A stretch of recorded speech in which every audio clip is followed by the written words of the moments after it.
femmes, là, elles ne veulent pas de nous. En vérité, elles veulent ce qu'on est devenu. Parce que si on était autre chose, elles n'accepteraient pas.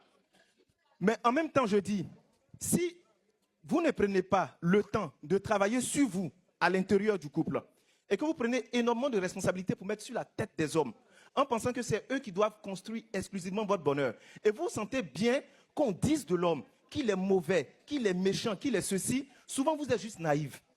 Mais quand vous avez du mal à reconnaître votre naïveté, vous vous plaignez des hommes. Mais c'est la vérité. Et souvent, on parle de la violence physique. Oui, un homme, avec ses muscles, il ne doit pas te taper tout ça. Mais est-ce que vous savez que la violence verbale est aussi dangereuse que la violence physique? Il y a des femmes, si elles te prennent, qu'elles t'insultent du matin jusqu'au soir. Mais il y a plein d'hommes qui, qu'est-ce qu'ils font? Ils préfèrent sortir de la pièce pour ne pas qu'il y ait un dégât. Mais elles te poussent à bout. Et en fait, ce qu'on met en avant, c'est juste l'acte qu'il a posé. Ah, il a été violent, il m'a dit ceci. Mais il y a des femmes qui te cassent. Mais il y a des meurtres mentaux qui se font. Parce qu'elle te tue avec sa bouche, je te dis. Elle te descend. Tu n'as même plus la force de devenir qui tu es. Donc, il faudrait qu'on arrête de penser que, oui, l'homme, il m'a battu, il est... Et après, la seule chose qu'on accuse souvent, c'est il m'a trompé. Parce qu'on connaît ça. S'il n'est pas violent, il est infidèle.